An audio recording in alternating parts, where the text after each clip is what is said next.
Nerdcore live show. It is a Sunday night. You know what that means. We are live for our season 2, episode 3 review of Peacemaker. And as always, I hope you all are having a great time. I hope you're having a good Sunday night.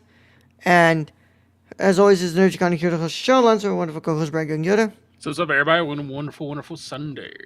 Sunday. Sunday. Yeah.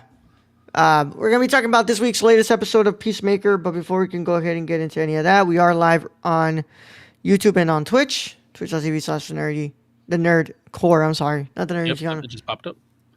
Yeah. Hell yeah. And I hope everyone's having a good time. I hope that you all have had a good weekend. Brad, before we can go ahead and get into the episode, how are you doing today? Doing well. I've been off since Thursday. Yeah, I know. I remember you told me that. Yeah, you were going to be off. So yeah, it's been a nice long weekend. I think I needed it. So yeah, it's been good. Yeah, man. I did watch the Thunderbolts. So okay, nice. Raul asked me to do that. So. Did you watch the post-credit scene? I think I did. Yes. Yeah, I watched through everything, so I watched the post-credit. Yeah. Just quick little non-spoiler thoughts. About the movie itself? Yeah. I thought it was really fucking good. I mean, it's not the greatest thing, fucking ever put out by Marvel. Before this, all the other movies. Yeah, Marvel recently. Recently, it's probably up there in some of the better stuff. To be fair, guys. By the way, chat. Brad has not watched Quantumania, so no, that's saying something. Yeah, no, I have not watched that. I liked the dynamics between all the. I mean, it's to me, it's the Island of Misfit Toy characters, who it shouldn't be as great as a team as it is, but it works out. It's that like. Those kind of like loser characters, like they call themselves, that get stuck together and then they form something great. It's one of those. Yeah. Yeah. And of course, Bob. Dark Link. There's Bob. Yeah, Dark Link. That was interesting. But I liked seeing some of those characters back as well. Yeah, I thought overall I liked it. I mean, I thought it was better than the Captain Falcon movie. Yeah, Brave New World. I'm going to get a lot of hate for that, but I thought it was better than that one. Yeah, dude, it's just Captain America: Brave New World was really rough. Yeah, was really fucking rough. Yeah, I feel like they had a plan and then things changed and they didn't really know what to do with that movie. But they're like, we need to come out with a movie for the new Captain America, so let's do this. And then they bring in Harrison Ford, and I don't know. It's kind of a bit of a mess, that movie. Yeah. And Thunderbolts seemed to be well written, and the cast of characters was kind of cool to see. Like, see all those characters back. Yeah. Well, we'll discuss more into it as we do probably a review of that. We got that, and we got the other one I watched. So Superman. Yeah. But Brad, I had a pretty long weekend. I did not watch Thunderbolts this weekend. You've already seen Thunderbolts, huh? Yeah, I know. Yeah. I think I rewatched it twice. Okay. I've watched it twice now. I mean, I'm sure there's stuff like I missed through the first watch. Yeah. Specifically because I don't know a lot about the Thunderbolts. Me neither. Like I don't even know like Bob.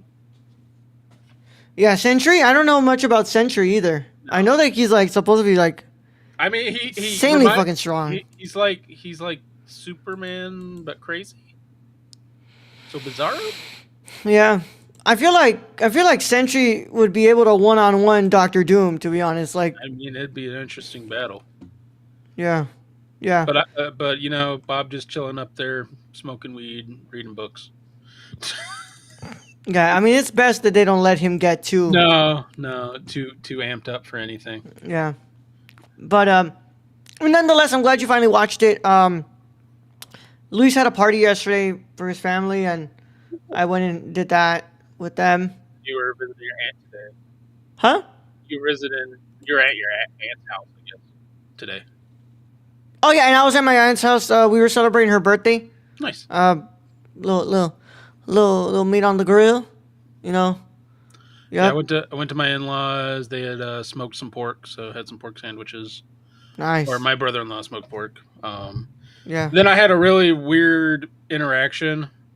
So we were all sitting at the table. My brother-in-law, my sister-in-law, my wife, her parents.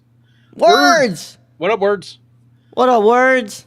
And I'm sitting there, and my little niece comes in, and she comes directly straight to me, looks at me, and she's like 3. And so I have a really hard time understanding what she's fucking saying to me sometimes. And I'm like, because like she can form words. It's just I'm deaf. I'm that millennial deaf. I listened to too much Slim Thug in 2004, and now I can't hear shit. Yeah. And she goes on to explain. I get this from my brother-in-law that her brother, who's about, I think he's 8, is going around dumping water on all his siblings' heads. And I'm like, I ask her, why are you coming to me? I am not the adult to bring into this situation. like I'm like, he's the adult, and I point to my brother-in-law, and I'm like, and I just go and I'm like, based on what she tells me, I think she's telling me to throw my nephew in the pool. Like, that's the only. there's no like, it's 0 to 100 with me. Like, you better ask your father to deal with this. Is this episode worth watching? I ain't watched it yet. 100%. I believe it's worth watching. Before we words, what did you think of the first 2 episodes of season 2? Yeah. That'd be my That's question. funny, Brad. I mean, we've been liking it so far. I thought this was a good episode. That's hilarious, Brad. Why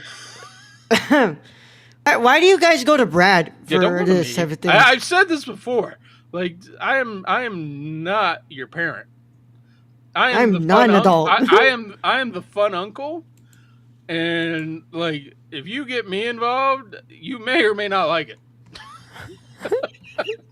Yep. I guess it's also a good thing that you're an only child, because I can only imagine what kind of dumb shit you'd be doing as an uncle. Yeah, no shit. And yeah, Brenda has enough siblings for all of us. So Yeah. yeah. Yeah. But it's okay so far. A little slow. Okay. Yeah, Okay. I think third episode. I think it does well. I don't know if I liked it more than the first episode. It's kind of up there, but I thought it was good. Yeah. All right, man. Well, I guess we could just start getting into it, though. So, the words we're going to spoiler territory. Yeah. So if you have not watched this week's episode of Peacemaker, you should probably get out of here if you care about spoilers. But if you don't care about spoilers, or you've already seen the film, go ahead and stay. Sure. Either way, how it goes, this is your one and only spoiler warning, and it is in effect after these words from our spiders. Wow. Ask me Spider-Man. Ask me Spider Packs. Spiders? Yeah. After these words from our sponsors, in a 5, 4, 3, 2, 1. Today's episode of the Nerdcore Live Show is brought to you by SeatGeek. Whether you want to see your favorite band, sports team, or comedian, SeatGeek has you covered. We're proud to be partnering with SeatGeek to offer you $10 off with code TheNerdCore. That's $10 off your first order at SeatGeek.com with code THENERDCORPS. So take a seat at your next live event with SeatGeek. Thank you. Now let's get back to today's video. All right, Brad. Let's go ahead. Shit, Stacy's at a Weird Al concert. Oh, that's right. Yeah. That's today. Yeah. Hey, enjoy yourself, Stacy. You have fun, Stacy. Just eat it. Yeah. So, Peacemaker Season 2, Episode 3, another Rick up my sleeve. As Peacemaker receives praise as a hero, he uses the alternate dimension to deepen his bond with Harcourt. Meanwhile, Economos faces criticism for the mission's failure. Episode is directed by Greg Mottola and written by James Gunn. Created for television by James Gunn.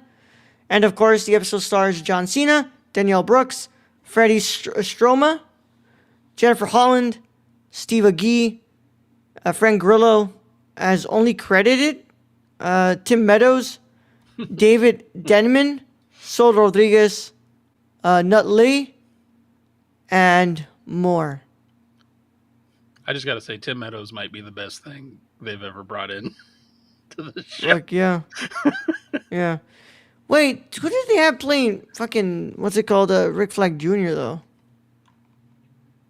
Oh, Joel Kinnaman. Same guy they've had playing Rick Flag Jr. for I couldn't remember his name, though. I just couldn't remember his name. For all of the movies, for all the Suicide Squads, it's been the same Rick Flag Jr. I know, I just can't remember the guy's name. Let's see if we have any trivia here, Brad. The city used for the alternate Evergreen is the same Georgia city used for Blue Valley in the CW show Supergirl, another DC Comics character. All right. Okay. The part where Rick Flag Jr. trips over a trash can while spying on Chris and Amelia was actually an accident by Joel Kinnaman, and James Gunn decided to keep it there. Well, that explains the whole dialogue. Like, hey, the trash can should have been over there. You're supposed to move that.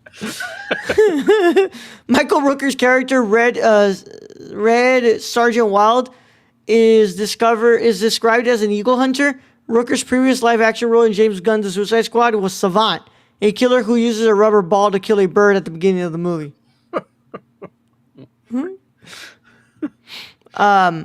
In the alternate universe, Peacemaker's asked about a Mr. Grant. James Gunn all but confirmed it's a reference to Wildcat, a.k.a. Ted Grant. I don't know.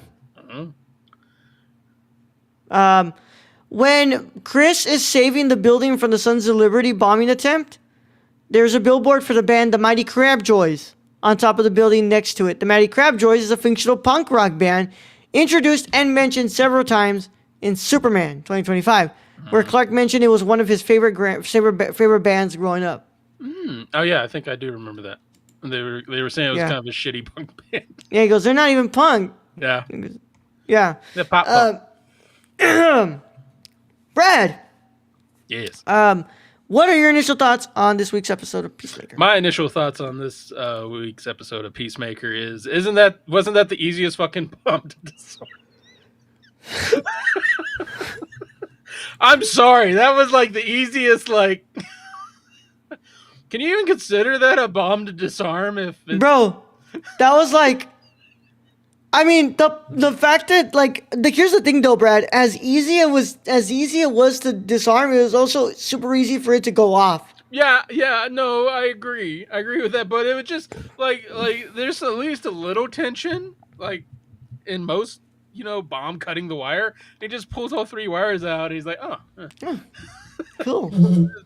I just want to get that out there. Also, when you have to bring in a hit squad of like 10 people for one eagle, what are you doing? Like, can you look at your company of Argus and go, yeah, we're badasses? Maybe tax dollars aren't going to the right stuff. Yeah, I'm just saying, if it takes 10 people to deal with an eagle, even eagly, and you have to hire outside your company to bring in a guy to deal with I don't know, man. They don't seem as proficient as they would want you to believe. For the episode itself, I really liked it. I really enjoyed it. I think it's probably close to the first episode of the season. It's just really funny. And again, I like the whole Harcourt relationship in the beginning with Rick Flag Jr. Because now that we know that, we understand kind of why Harcourt's going I could never be in a relationship with Peacemaker. Yep. Because he killed your side piece. Got it. Mm-hmm. Yeah, so that completely caught me from left field. Yeah, I was like, wait. I mean, because we were questioning, why is, we know Harcourt's, she can be a hard ass, but she is literally, she sleeps with him, and then she like pushes back, like, no, that was the one time thing, and never Yeah, again. And we're like, why? yeah. I was just like, wow. Okay, so I mean, I was like, holy shit! Like that makes a lot of sense. Yeah, now it does. Now, Yeah. I was just like really taken out by that. I was like, okay, that makes a complete amount of sense. She was kind of seeing Rick Flag Jr. I mean, he was cheating on his, I think he said girlfriend, Yeah. who apparently is it like June Moon or something? The sorceress. Yeah, one of those characters. Yeah. So, but anyways, I don't think that's important right now. But yeah, he was cheating on her with Harcourt. So there's that whole thing, and I guess if Harcourt had feelings, for Rick Flag Jr., yeah, I could see where it could get a little messy up in here. Yeah. So I have to say, Brad, I really enjoyed this week's episode. Not quite yet at that like place where I'm like, oh my god, this is an amazing season. But so far, this season is really good. Yeah, I mean, I think getting to see all the characters we kind of came to know and love in the first season is really good. We get to see Economos and Adrian again. That whole thing. What about Judo Master's back? Judo Master's back being an asshole. Economos should have just quit before he even got to that, which he was going to do. But yeah, so Judo Master's back. That's gonna be funny as shit. Yeah, I don't know. I mean, I'm wondering what happens now. We got Argus coming in at the end there to take out Eagly. Basically, that's kind of their whole thing, is take out Eagly, find the hidden, pocket dimension, and we have Peacemaker Chris coming in at the same moment, which I'm kind of happy for, because otherwise I think we'd end up with a dead Eagly. Yeah. So I mean, I don't want to get too ahead of myself here because of course, like, that's probably going to be a massive discussion in next week's episode. Mm-hmm. But like, I'm just kind of like, oh shit, like, his house is going to be surrounded. He's going to come in. So like, I'm kind of now really kind of sitting in with the fact that this is like a pocket dimension where, like, I don't know. I think the in between's a pocket dimension. I think the other thing's a different universe. Yeah. The in between's a pocket dimension and lets them get to a different universe. The thing is, like, I'm still wondering, like, how in the hell did he make that? His dad made that. He didn't make that. Yes, like, how did his dad make... Like, His I'm just dad- thinking dad about the made fact all- that this dad might made- be Luthor Core technology. Well, maybe. I don't... Or it could be, but his dad made all the helmets and stuff. And all True, that he armor. did. Like, his dad... his dad was overtly racist, but he was a genius. And we have seen that in history before, where evil people are, like, still can be geniuses. Yeah. So, I'd say I really enjoyed the stuff in the other dimension. Him coming out, coming, what's it called? Him, like, just showing Harcourt how he's changed and, like, going to save the day and doing all that shit. That was really cool. But I think it was the stuff with the brother. Yeah, the brother hits you emotionally. But don't you think, like, they've got to have noticed their brother? Let's admit it. Like, we can kind of figure out that the brother was a douchebag in this universe. Yeah. The brother was one of those machismo douchebags that we. Well, I think that's why the dad isn't really present in the episode.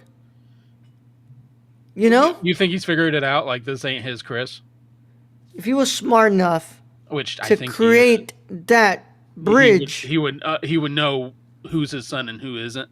Mm-hmm. Yeah, where the brother, I mean, I think the brother, he has a soft spot for his brother, so he's just trying to figure out, maybe he's just grown. Yeah. And I like how the brother checks on him, like, hey, are you still on the pills or anything? Yeah. Stuff like that. But I have a feeling like Harcourt, like you can see in Harcourt's face in this dimension, like she was like kind of weirded out that he was going in that building with no uniform or Yeah. his suit or helmet or anything. Like to me, that's not something like their Chris from that universe would have done. No, 100% probably was not something that Chris in that universe would have done. Yeah. So I kind of have a feeling that like he's gonna get found out.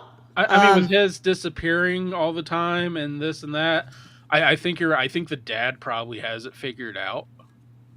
Pretty quick, yeah. And yes, I agree with you, Brad. A whole fucking task force like that for an eagle is a little excessive, Just a little bit. especially since that eagle might just actually fuck up all of y'all. I mean, it might. Like, I wouldn't put it past Eagly just to be, and they keep going back, oh, Eagly's just an eagle. I don't know if Eagly's just an eagle. I don't think so. I don't know about that. Eagly's a bit much. I mean, they literally, like, there were 3 shotgun blasts and it missed all of Eagly, so I don't know. Yeah. But I don't want to see Eagly die. No. So that's why I was glad Peacemaker's coming in towards the end there. Which I'm thinking they're going to come in at the same time. That's what I'm hoping. I'm hoping it's not after the fact and he finds Eagly dead. I really don't want to see. This brings up the die. question. This new universe, we're missing some stuff. One of those being Eagly. Yeah, no Eagly? No Eagly? I haven't seen an American flag yet. Yeah. I don't think. No Adrian? No Adrian. But one of the big ones is a certain shade is very present, and the other shades are kind of not. Yeah, and I didn't quite notice it at first, but I watched a video and someone explained like, yeah, did you notice there were no black or brown people in that town? And then I had to think about it. I'm like, there were no black or brown people in that town. Which makes sense why, the white supremacist, in his world would be cheered on in this world. Yep. So, yeah, which makes me realize a couple things here. That means that we do not have a Abedayo in there. Nope. No Amanda Waller in there. Nope. And we have a really weird Rick Flag Jr. Did you get that? Like a fucking dweeb Rick Flag Jr. Like almost like cuckish Rick Flag Yeah. Jr. Like, because Rick Flag Jr., and they call him Jarhead in this, even though he's... Yeah. But, yeah, in the world in the first season, or the regular world, I guess we could call it, where our Peacemaker is from, Rick Flag Jr. is kind of a badass. He's definitely military-minded man, but he's a badass in that world throughout like all of that. In this world, he kind of fucking sucks. Yeah, I'm kind of like, I'm not bummed about that, because that must mean like, I wonder how Rick Flag Sr. is in this. I feel like Rick Flag Sr. is probably still a badass, but I feel like Rick Flag Jr. just got into his positions because of his father. Yeah. That's kind of how it's coming out. Whereas I feel like in the other world, I feel like Rick Flag Jr., didn't he have some issues with his father? And so he was always trying to like, prove himself in some way. Yeah. Yeah. That's what the he feeling did. He kind of goes over it in the Suicide Squad. Yeah. So that was the feeling I always got from that Rick Flag Jr. And this Rick Flag Jr., I'm getting like, maybe he just got his position because of Daddy. I think so. Which could explain why there's no Amanda Waller. Yeah. Rick Flag Sr. could just be head of Argus in this without having, to get promoted after Waller is pushed to the side. Yeah. But I really enjoyed it, man. I also kind of like that we kind of continue on with this dynamic of Abedayo and Harcourt. And Harcourt's kind of like, as trying to find out what's going on with Harcourt and like why she seems so cold towards Chris.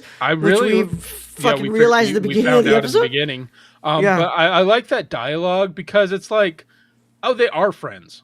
Like they are having an honest fucking communication here, which, you usually don't get, I don't think, in the superhero world where it's all egos and shit. But you're having an actual conversation here of being like, hey, girl, like, what the fuck? Yeah. Like, this man loves you. Like, undyingly loves you. Like, what are we doing? Yeah. And then, of course, to me, fucking Adrian just steals it, like, as always. Especially at the end. The whole, like, crows and the spiders. And yeah, then, ask him spider facts. Yeah. And this man knows no facts about anything.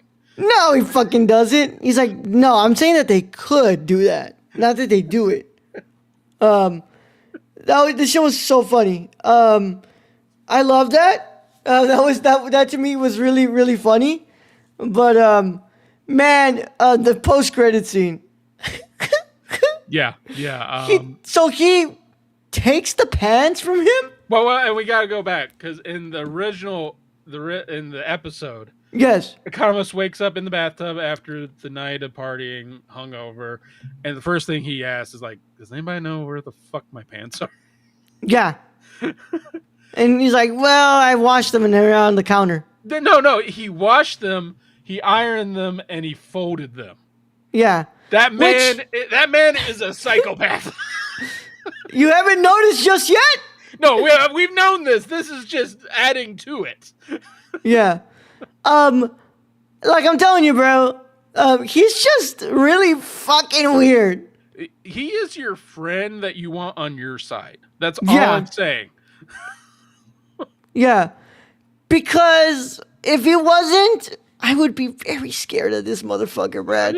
Yeah. I mean, he's supposed to be a hero, and he's fucking scary already. I mean, because like the Punisher. Like, let's go like the Punisher. He's scary. Yeah? Yeah. But it's a different kind of scary because we're like, oh, he's Frank Castle. He's got some fucking shit up there. And, he's killing the bad guys. But Adrian, I don't know. Like, I don't think anything really happened to him in his past. I think he's just that way. Yeah. Yeah.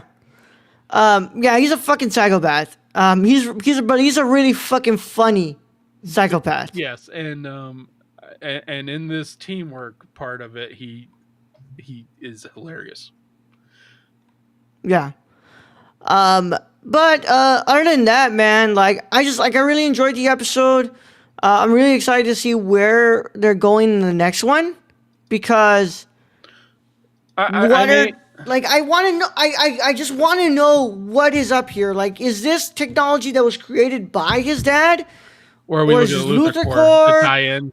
Or like, where is all this? And also because we literally just got word this week that Man of Tomorrow, the sequel to Superman, is coming in 2027, and James Gunn said Peacemaker Season 2 will directly lead into Man of Tomorrow. Which is kind of dope. Yeah. Which this also kind of brings up what he brought up on that podcast, that he said that there was a super secret project at DC that they were working on. That the guy who was supposed to be working on The Authority was working on now. You think it's this? Yeah, because he Superman said it was 2? a character that we had already seen before. Okay, so Superman 2. I think it was Superman. Yeah, I think they just Superman did really well, so they just immediately got them to start thinking about Superman 2. Are they in writing of Superman 2? Yes, yeah, okay. It's writing. They're not filming Superman 2 right now. All right. Yeah. I didn't know how had they just had because they had a while until they brought out Superman, and then they could have had that time to make a whole long ass script and just Yeah, as of right now, I believe Supergirl is being edited. Clayface has started production. There's a Clayface movie or show. Movie. So, Wow. originally, Clayface was in a draft of the Batman Part 2. Yeah. And James Gunn asked Matt Reeves not to put him in the movie because he would like to make a movie out of him. And they have Mike Flanagan wrote the script for this one. Is this going to be in theaters? Yes, and James Gunn said that it's a very body horror focused film. Here's something that ever since the animated series, and that was 94. Yeah, it's apparently 95. very influenced by the animated series. Good, because I mean the Clayface character in that series, that is a very, very depressing story. Yeah. For an animated show like that.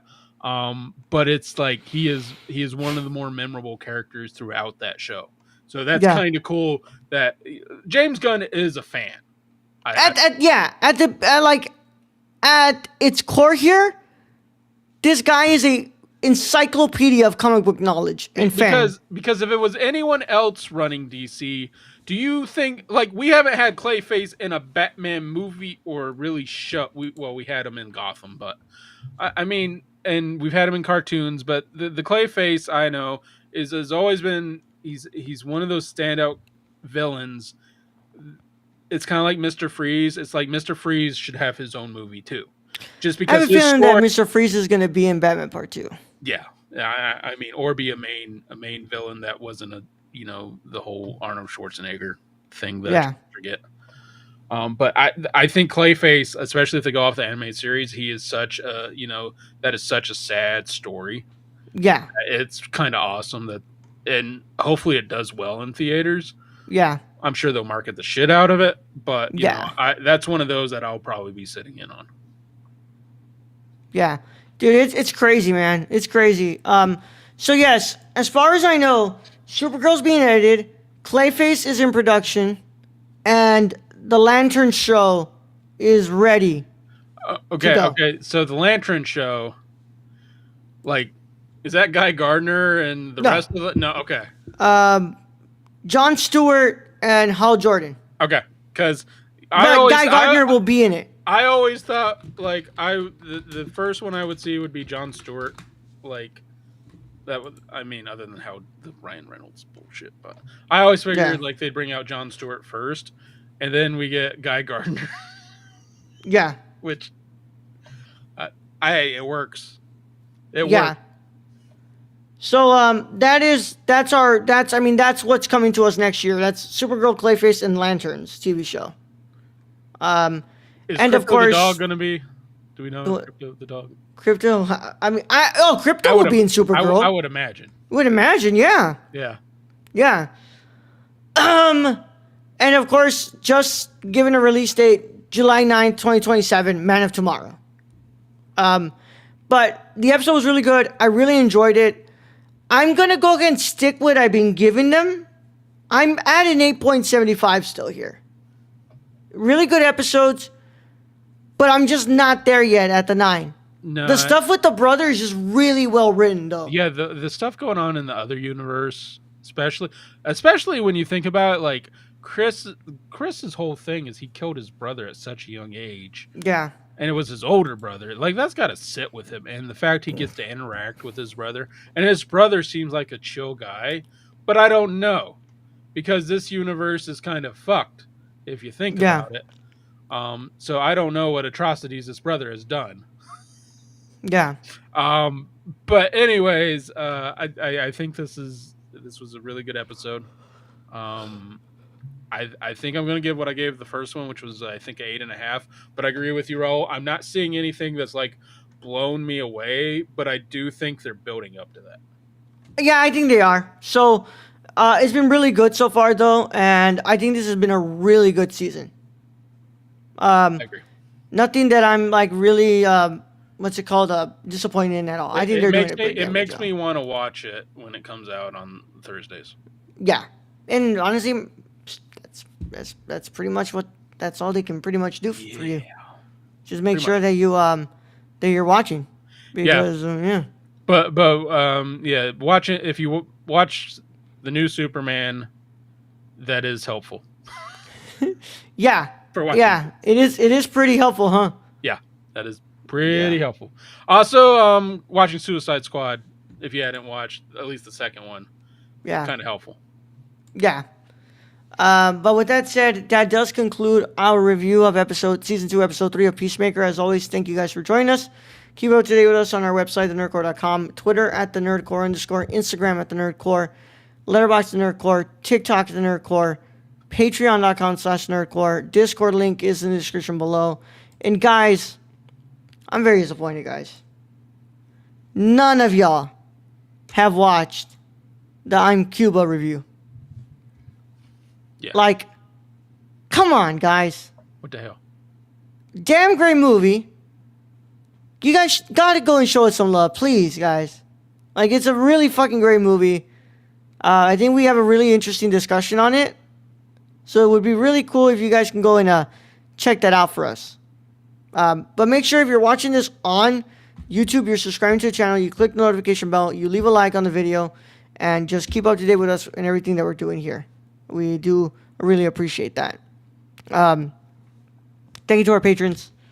Without them, none is possible. Tomorrow, live for our patrons, 8:30 p.m. Central Time, our review of Das Boot, as we continue on with our International Month. And then on Thursday, it drops for everybody. So your patrons, you guys get a good amount of time with it. So go and check that out. You can chat with us live and interact with us. And you don't have to watch an ad if you're watching it on Patreon. But yes, guys, please go over to watch the I'm Cuba review.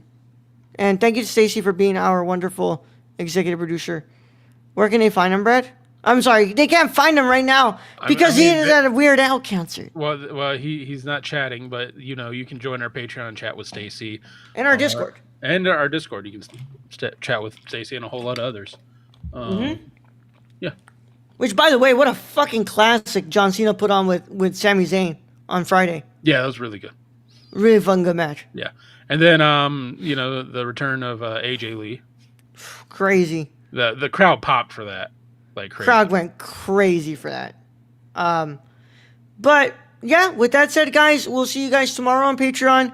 Everybody gets it on Thursday, and then again Sunday for our review of season 2, episode 4 of Peacemaker. Halfway point, guys. So they should probably bring out some big swings in this. Yeah. With that being said, please go watch the review of I'm Cuba. We would really, really, really appreciate that. Go and check it out. Go watch the movie too. Like it's on YouTube. Go watch the movie. It's a really good movie. Yeah. But with that being said, Brad, let's go ahead and get him out of here. All right, Raul. Thank you for being host as always. Thank you to Words and Stacy for joining us in chat. I don't know why our stuff popped up in chat there, but I put the link. Okay, cool. Thank you to our listeners out there, Patreon supporters. We appreciate each and every one of you. And to end this episode, I guess, if you're trying to court a woman, don't kill her side booty ex. It's not a good look, I guess. Not. Nah, but how was he supposed to know?